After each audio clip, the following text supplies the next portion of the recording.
पर दर्द दवाई लिया, कुछ दर्द में कुछ आराम नहीं हुआ तो फिर मैं काम पे जाने ही नहीं लगा। 3 साल से घर पे बैठा हूँ, इधर-उधर हर जगह दिखा लिया। फिर डॉक्टर साहब का वीडियो देखा यूट्यूब पे, तो लगा कि मैं एक बार डॉक्टर साहब से मिलता हूँ, डॉक्टर साहब का राय जानता हूँ, क्या बोलते हैं, उसके बाद फिर अगला कदम उठाऊँगा। So now I am going for tau blocks, इनको हम टाउ ब्लॉक्स बोलते हैं। और this is my ozone. Ozone दिखती नहीं है, ओजोनेटेड होता है। एंड इसमें हम ओजोन भी इंजेक्ट करते हैं। जैसे मैंने बताया कि ओजोन से फायदा ये होता है।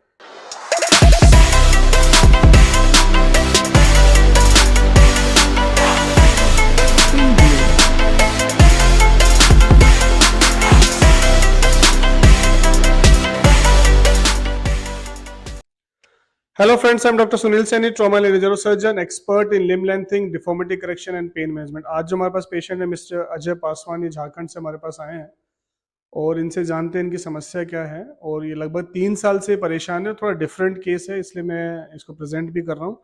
और लेटर ऑन, क्योंकि इस केस के अंदर हमारा पास शाटिका वाली प्रॉब्लम नहीं है, वही मैं इनको समझा रहा था कि बहुत सारे मरीज आते हैं कि बहुत सीवियर पेन के अंदर, शाटिका के पेन के अंदर, कि मेरे को पैर में पूरा जबरदस्त दर्द जा रहा है इस समय, और कमर में बहुत भयंकर दर्द है, इस तरीके से। तो जब भी हम इनको, जैसे कल मैंने एक जयपुर की लेडी को देखा था, she was in very severe pain. वो दोस्त मेरी चैम्बर में बैठ ही नहीं पा रहे थे। मैं जितनी देर उनसे बात करा, 2 मिनट के बाद उनको खड़ा होना पड़ा।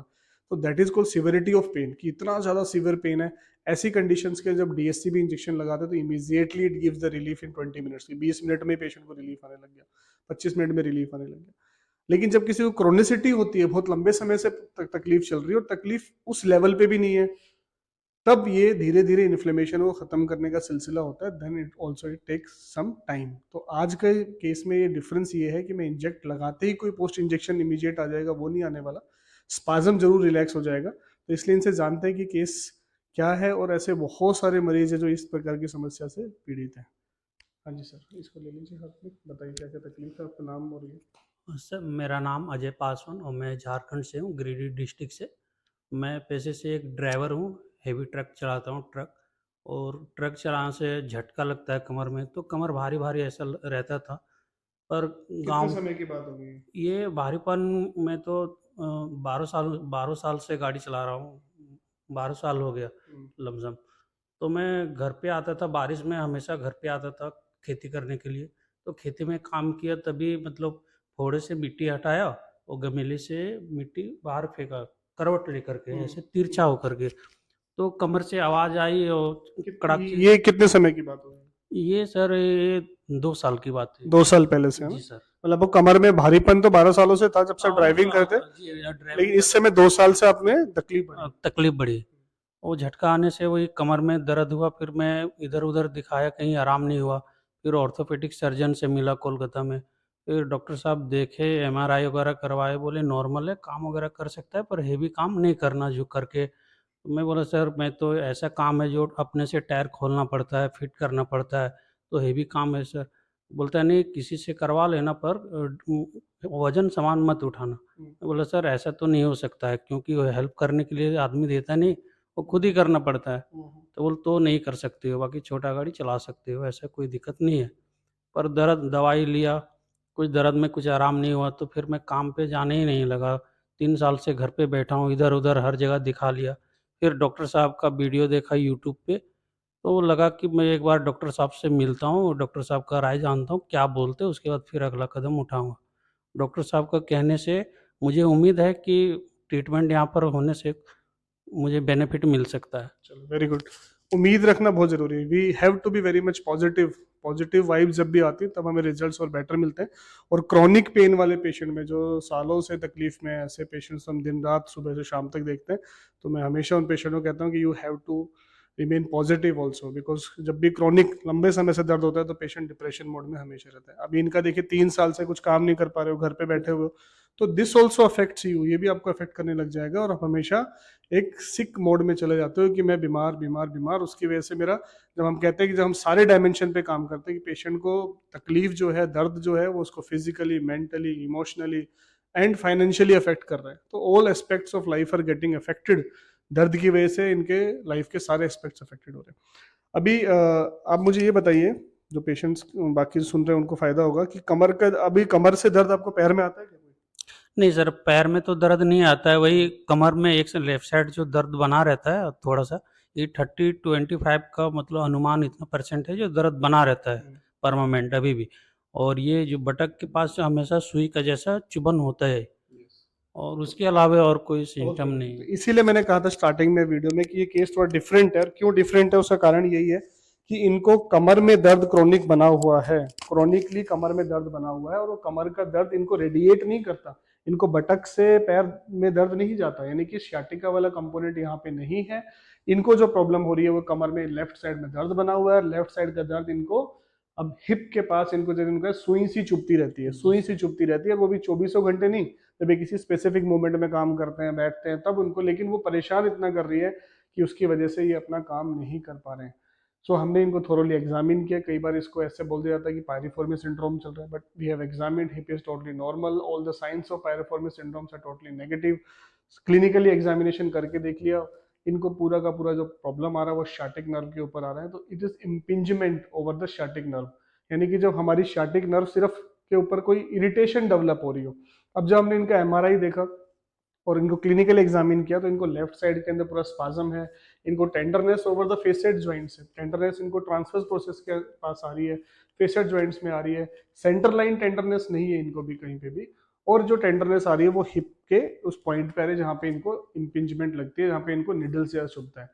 अब ऐसी कंडीशंस के अंदर अब जब इनका एमआरआई है उसमें L3, L4 and L5 PIVD prolapse intervertebral disc है, और वहां पे ये लिखा हुआ है indentation over the thecal sac, indentation over the nerve root, यानी कि नर्व रूट के ऊपर वो इंडेंट कर रही है, चुभ रही है, इसलिए इरिटेशन हुई, इन्फ्लेमेशन हुई, और वो कंप्लीट डेवलप नहीं हुई, ना इनको झंझनाहट है, ना सुनपन है, भारीपन, बस एक निडल सेंसेशन है, सुई की तरह चुभता रहता है, वो इनको तकलीफ देता है, फिर कमर में इनको क्रोनिक दर्द बना हुआ है। ऐसी कंडीशंस के लिए हम लोग DSCB इंजेक्शन लगा रहे हैं। इस में भी रोल वही है कि नर्व की इन्फ्लेमेशन को खत्म करेगा। डिफरेंट इसलिए कि हमें इसमें एंकल पे जाने की जरूरत नहीं है, we are going at the back, और जब हम बैक में लगाते हैं तो उसको हम लोअर बैक में स्पेशली बोलते हैं टाउ ब्लॉक्स। अब एक और एडिशनल चीज हम लोग इसमें करने लगे हैं, whenever we are giving tau blocks या फिर नॉर्मल ब्लॉक्स भी हम दे रहे हैं DSCB, we are augmenting them with ozone, हम उसके अंदर ओजोन 1 ml या फिर और extra depending on the joint हम इंजेक्ट करते हैं। इससे बेनिफिट क्या होता है, नंबर वन, वो एक पोटेंट एंटीऑक्सीडेंट है, तो वहाँ इन्फ्लेमेशन को खत्म करता है, दूसरा ऑक्सीनेशन टू द टिश्यूज बनाता है, और क्रोनिक बैक एक पेशेंट जिनको लंबे समय से कमर में दर्द चलता रहा है उसके अंदर हम इंट्रामस्कुलर हमारा कॉकटेल यानी कि जो DSCB है साथ में ओजोन को इंजेक्ट करने के बाद it is giving such a wonderful results, even patient quickly उठ जाता है कि मेरा पेन तो चला ही गया, and then patient will be subjected to rehabilitation, lifestyle modification, dietary changes, इन सब के माध्यम से कंप्लीट तरीके से ठीक हो जाता है। थैंक यू अजय जी, अब आप पोजीशन करेंगे हम इनको, and then we will go for the procedure. So friends, patient हमने प्रोन पोजीशन में रखा हुआ है, हम ऑपरेशन थिएटर के अंदर हैं, ये सारे के सारे इंजेक्शन हम ऑपरेशन थिएटर के अंदर ले जाके या फिर ICU सेटअप्स में लगाते हैं। उसका कारण ये है, आपको डरना नहीं है इस चीज से, उसका कारण ये है कि कोई भी इन्फेक्शन ना हो या फिर किसी भी प्रकार की कोई एडवर्स रिएक्शन 0.0001% अगर होती है तो we are ready with all the armamentarium. एक सर ने हमें क्वेश्चन पूछा था हमारी वीडियो पे कि क्या इसमें एक्सरे मशीन की जरूरत होती है, उनका मुझे लगता है मतलब ये था कि क्या इस इंजेक्शन को सियाम मशीन, जिसको हम बोलते हैं, जैसे इधर दिखाएंगे, ये सियाम मशीन है तो इसको हम सियाम मशीन बोलते हैं, इसके अंडर में इसको फ्लोरोस्कोपी बोला जाता है, तो इस फ्लोरोस्कोपिक इंजेक्शन देने की कोई जरूरत नहीं पड़ती DSCB को। जब हम ट्रांसफॉर्मिनल इंजेक्शन लगा रहे हैं या फिर अगर हम इंट्रा डिस्कल डिस्क के अंदर जाके इंजेक्ट कर रहे हो तब डेफिनेटली हम अंडर फ्लोरोस्कोपी करते हैं। बट हमारा प्रोटोकॉल है कि हम सारे इंजेक्शन या तो ICU सेटअप्स में देते हैं या फिर हम लोग OT सेटअप्स के अंदर देते हैं। ना patient is in prone position, अब मैं इसमें इंजेक्ट कर रहा हूँ। एक सवाल इन्होंने भी मुझसे पूछा था कि सर ये किसी नस में तो नहीं जा रहा है, DSCB इंजेक्शन किसी भी नस के अंदर नहीं जा रहा है। नस में चाहे आप ब्लड की नर्व नस बोल दीजिए या फिर आप नर्व, इसको नर्व के आसपास छोड़ दिया जाता है और नर्व वहां से इसको अब्जॉर्व करती है। इसलिए जब हम कमर में भी लगा रहे हैं, बहुत बार पेशेंट इस चीज में डरता है कहीं मेरी रीढ़ की हड्डी में तो नहीं लगा रहे, रीढ़ की हड्डी के दो रीढ़ की हड्डी के बीच में जिसको इंजेक्ट किया था that is called epidural injection, तो वो हम कमर के सेंटर से या फिर ट्रांसफोरामिनल जाते हैं, तो ऐसा कुछ भी नहीं है।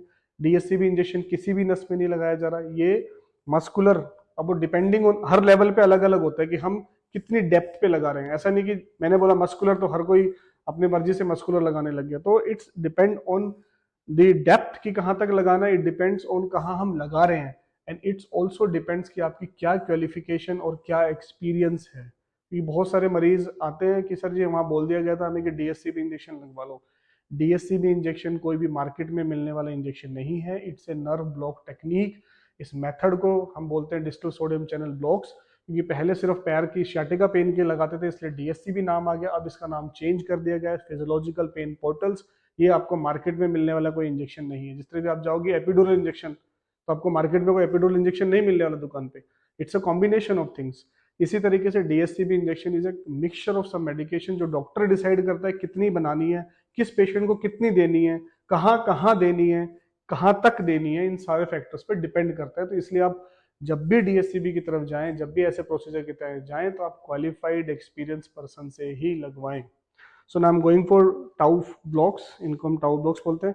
और this is my ozone. Ozone दिखती नहीं है, ओजोनेटेड होता है, एंड इसमें हम ओजोन भी इंजेक्ट करते हैं। जैसा मैंने बताया कि ओजोन से फायदा ये होता है कि हम लोग एंटी इन्फ्लेमेटरी एक्ट करती है। ओके सर, लगा रहा हूँ।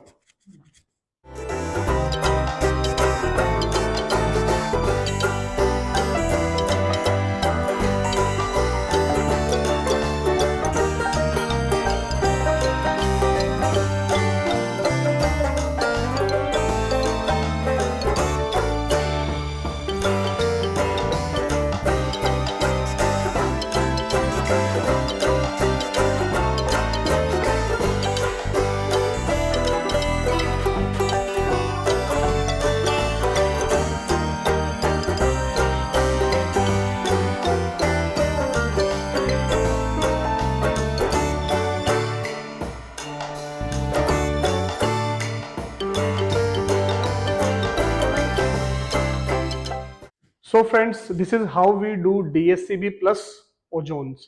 So intramuscular we have injected DSCB cocktail and we have injected the ozone. हमने इंजेक्शन भी लगाया, साथ में ओजोन भी डाली है, ताकि ओजोन से ऑक्सीनेशन बढ़ेगी और इनके जो मसल्स पेन, आपने बताया ना मसल्स में दर्द होता है पूरा ना, because he has pain in whole of this muscles. इसके लंबर एरिया, यहाँ पे हम सैक्रोइलेग जॉइंट्स है, हमने सैक्रोइलेग जॉइंट्स पे इंजेक्ट किया।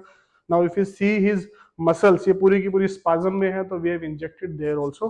सो इससे क्या होगा कि स्पाज्म विल गेट रिलैक्स।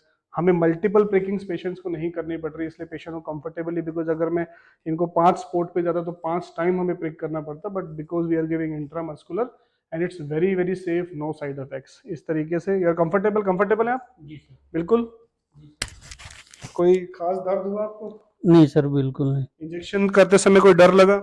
नहीं सर, डर नहीं लगा। कंफर्टेबली हो गया? बिल्कुल सर। कोई झंझनाहट वगैरह सुनपन ऐसा लगा? नहीं, बिल्कुल नहीं सर। सो कोई अभी समझ में आया, किसी प्रकार की नस में नहीं आई है ना? सो ये इंजेक्शन किसी प्रकार की कोई नस में नहीं दिया जाता, इनको अराउंड द नर्व दिया जाता है। They are very very very safe. और सबसे बेस्ट जो मुझे लगता है, that is the beauty of this injection, is कि ये ओपीडी प्रोसीजर्स होते हैं। हमने ओपीडी में आया पेशेंट्स, एग्जामिन किया, डिसाइड किया, क्लिनिकल एग्जामिन किया, देन गिव, फिर हम पेशेंट को 20-25 मिनट मैक्सिमम आधा घंटा रोका, then patient can go home. लेकिन जिन पेशेंट के अंदर कंडीशन ज़्यादा ख़राब हो, स्पेशली जो कहते हैं कि सर मैं 1 मिनट खड़ा नहीं हो पा रहा, 5 मिनट खड़ा नहीं हो पा रहा, मेरे को 24 घंटे दर्द, ऐसी कंडीशंस के अंदर our protocol is that we at least keep the patient for 24 hours. 24 घंटे में पेशेंट को एग्जामिन करते हैं, एडमिट रखते हैं, बाकी मेडिकेशन देते हैं, फिजियो रिहैबिलिटेशन, लाइफस्टाइल मॉडिफिकेशन। तो इस तरीके से पेन मैनेजमेंट किया जाता है। आगे में पेशेंट को physiotherapy, rehabilitation, lifestyle modification, dietary changing, ताकि 360 डिग्री अप्रोच के माध्यम से हम ऐसे पेशेंट्स को ठीक कर सकें, उनको बैक टू नॉर्मल लाइफस्टाइल लेके जा सके, बैक टू नॉर्मल अपनी जॉब पे जा सके, पेशेंट अपना काम करे और एक्टिवली परमानेंटली ठीक रह सके। इसमें आगे पेशेंट को physio rehabilitation, lifestyle modification is very very important. So friends, आपको, आपके जानने वालों में, आपके परिवार में किसी को इस प्रकार की समस्या है, cervical spondylosis, tennis elbow, frozen shoulder, back एक प्रॉब्लम्स, शाटिका प्रॉब्लम्स, फाइब्रोमाइल्जिया, हेडेक्स, इन सारी कंडीशंस के लिए DSCB इंजेक्शन दिया जा सकता है। DSCB के साथ में आपको फिजियो रिहैबिलिटेशन, लाइफस्टाइल मॉडिफिकेशन दिए करते हैं। इसके किसी प्रकार के कोई भी लाइफ थ्रेटनिंग साइड इफेक्ट्स अभी तक देखने को नहीं मिले हैं, और इसका सक्सेस रेट 85 to 90% होता है पेन मैनेजमेंट के मामले में, स्पेशली यंग पेशेंट्स के अंदर। ऐसी किसी भी समस्या के लिए आप नीचे दिए गए नंबर पर कॉन्टैक्ट कर सकते हैं, अपनी रिपोर्ट हमारी टीम से शेयर करके फ्री ओपिनियन हमारी टीम से ले सकते हैं। दोस्तों, आगे भी आपको ऐसी हेल्थ टिप्स मिलती रहे, इसके लिए चैनल सब्सक्राइब करना ना भूलें। चैनल को सब्सक्राइब करें, वीडियो को लाइक करें, ज़्यादा से ज़्यादा लोगों को शेयर करें। आपके एक शेयरिंग से पेशेंट को फ़ायदा हो सकता है और वो एक सर्जिकल इंटरवेंशन से बच सकता है, और कुछ नहीं तो जो उसके सालों का दर्द है, इतने सालों से दर्द चल रहा है, वो ख़त्म होगा। तो he will always be thankful कि आपने वो वीडियो शेयर करी। So keep on sharing this video. Thank you.